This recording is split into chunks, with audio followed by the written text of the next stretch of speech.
Good morning. Good morning. What is today? It's processing day. Yay!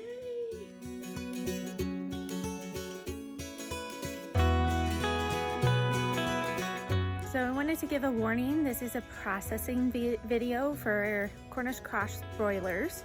So there is going to be some blood and disembowelment of these birds, and we just want to make sure you are fully aware of that before watching this. So I wanted to explain to you guys why we decided to take this journey with the Cornish cross broilers. So I have a little secret. I am a vegetarian. I've been a vegetarian since I was 7.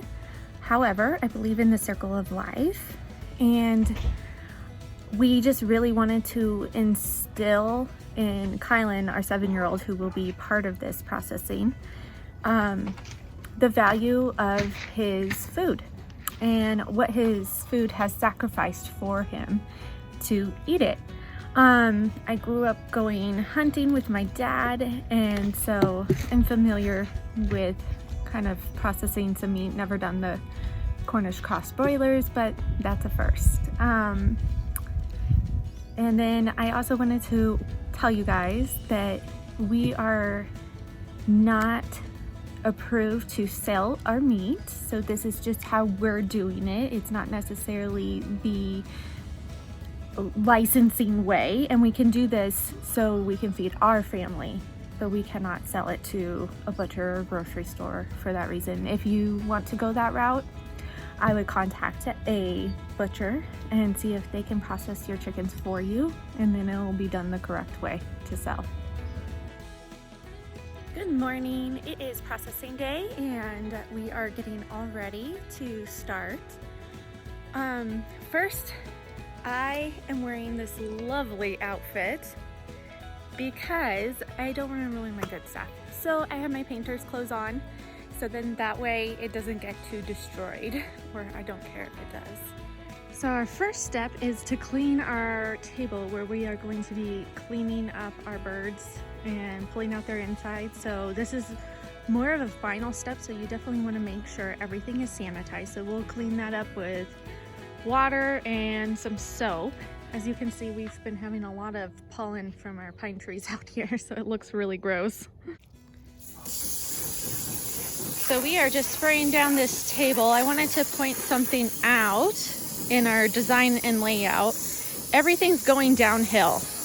That way we're not standing in a ton of mud, and as it goes down the road, it'll be away from us. All right, so we have our scalding pot here. We're starting to fill it up.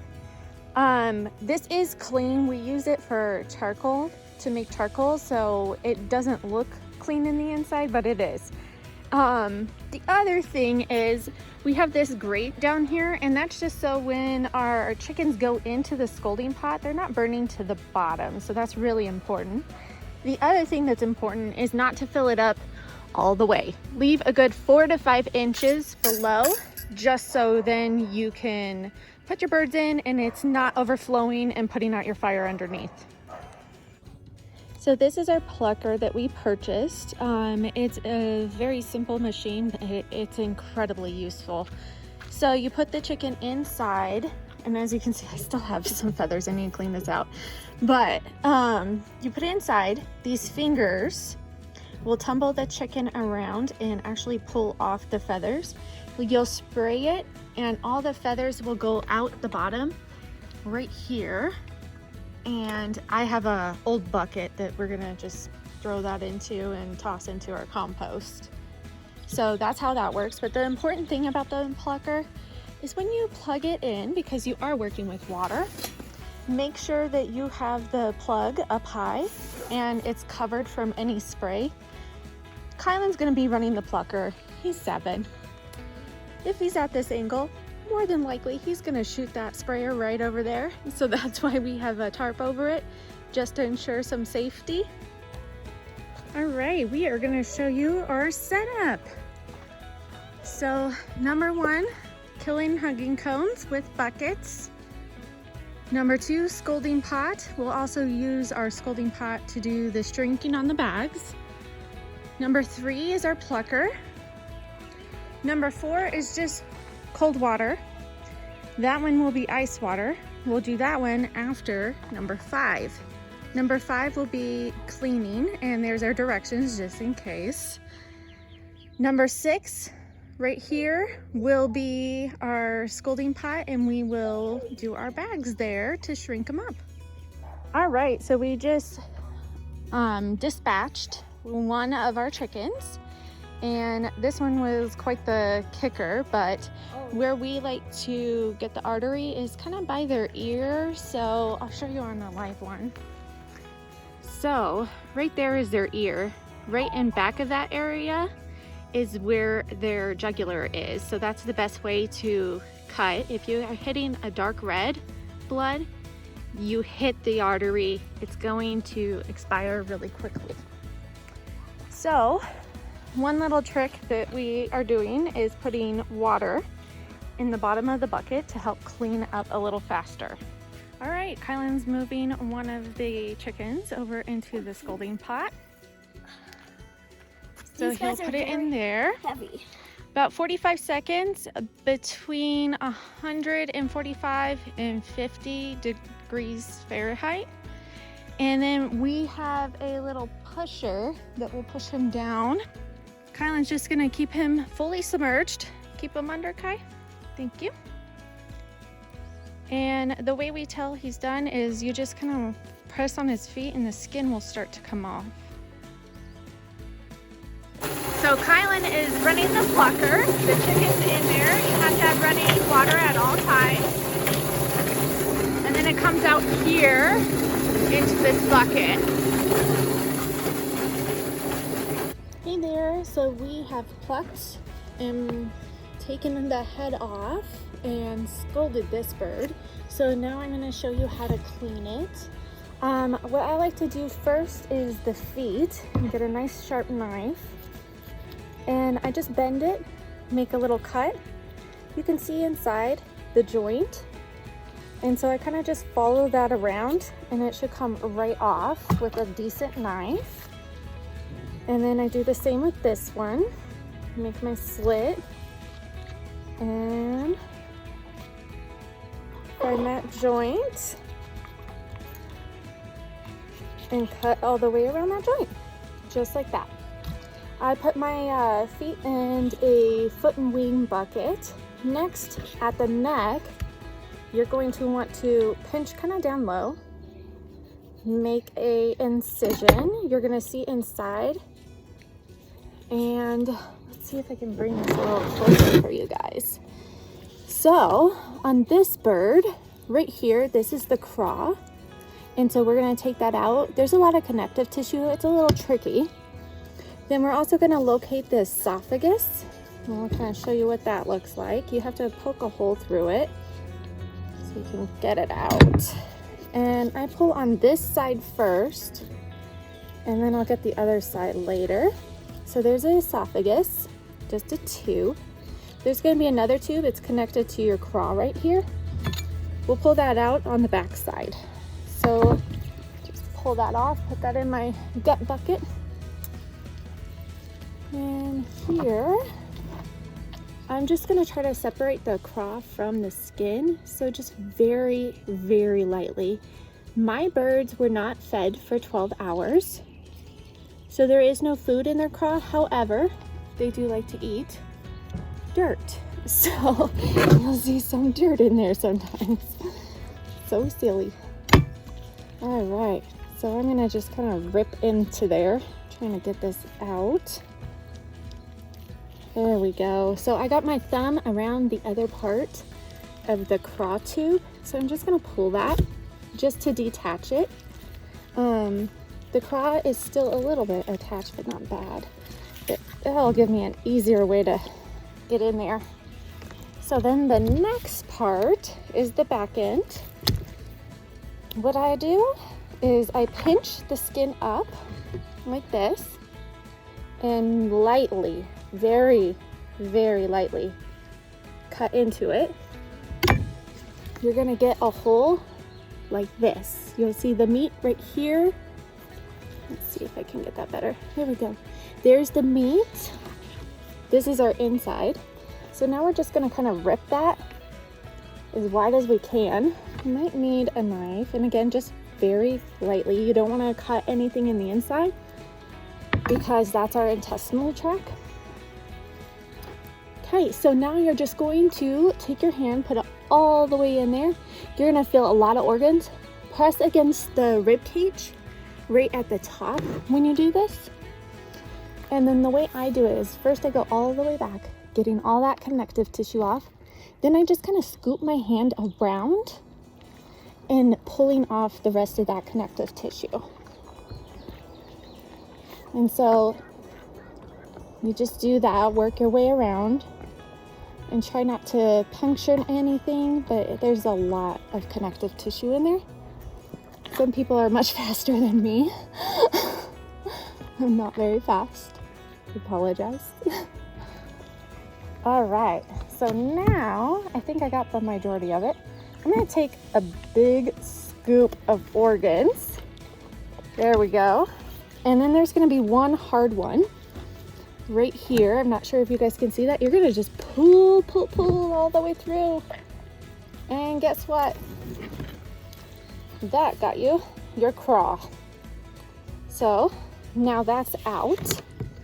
We got a little manure on there, so we're gonna have to clean that off really quick. That manure is just from the craw, so it's not too bad, but still don't want it. Okay, so now our cavity is pretty well cleaned out. Just need to grab that other half of that esophagus. There we go. There's that esophagus. So now you're gonna have all this stuff coming out, and I'll show you what that is. All right, so first thing we're gonna do is locate the heart. This at the bottom is the heart. So we're going to just pull that off. It's very easy. You're not gonna damage anything. Put that in my heart bucket. We're gonna feed those to the dogs. The other thing we're gonna get is our liver.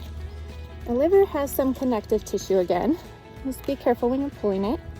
This right here, this guy, the black one, is the gallbladder. You don't want to puncture that. It will turn everything purple, be very gross. So the way I do it, once I've detached the majority of the liver, I actually just kind of cut that guy off very slowly and gently, because I do not want to mess. Here is your liver. We're gonna feed those to our dogs. So we're gonna put that in the heart and liver bucket. So now that you have everything out, yeah, we got everything. So here's the gizzard. You can cut the gizzard out if you want to, but you do have to process that specially. So it takes a long time. We're not gizzard eaters, so we're not gonna even bother with it. The other part is the digestive tract. This is all the intestines. And this is a female chicken. She had no testicles in there. So next I'm just gonna cut around the vent. So you guys can see, here's our vent. I like to cut off the tail because no one eats the tail. So I'm just going to make my cut along the bone. There's a bone in there. Right here is the hip bone. We're just gonna cut all the way down on both sides. The skin can be a little rough to get through, so sometimes I puncture that first. And just be mindful of your fingers. Don't want to cut yourself. There we go. And we're gonna go down deep into that bone to get all the way around.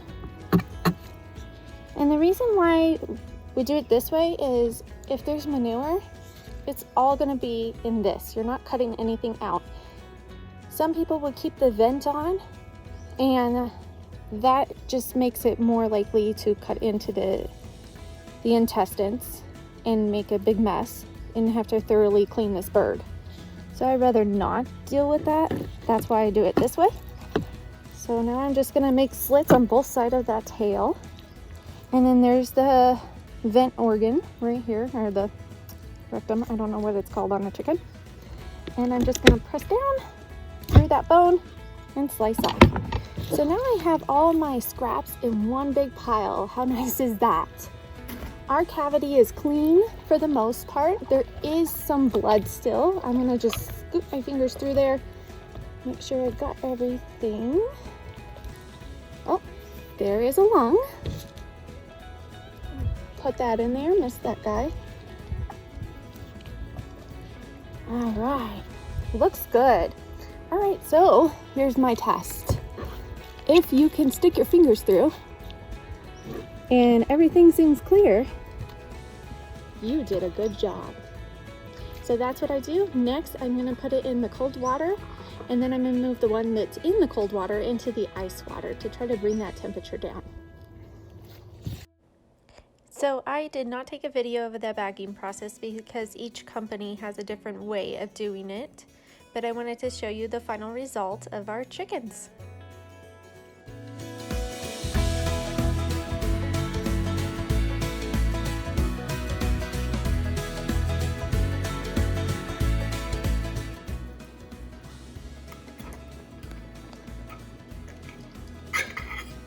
You can try yours. I can't. It's too tiny. Hmm? It's too tiny. So is this hot? No. No, that's fine. That's good. What do you think, Kai? That's good. Yeah. So is it as good as store-bought chicken? It's way better. Way it's better. more like something Definitely. you would get Yes. from a expensive restaurant. It's hard to chew. So it's Hard. I've been doing all this forever. So it's more tender and juicy. Mm-hmm. And it's just more flavorful in general. Do you think it's worth the investment of cost of feed and energy you put into these birds? If you like good chicken, just like if you like good beef or steak, you would invest in it as quality of meat, and just like the eggs, it pays off. All right, so how do you feel about raising chickens, feeding them, giving them water, processing them, putting them on your plate and eating it? Good. Do you feel like you value the life anymore? Question mark? Question mark. Do you know what that means? No. No, okay. So do you feel like this chicken that you're eating is more important than one you buy at a store? This is much more important. Yeah? Because you raise them, this nice thing.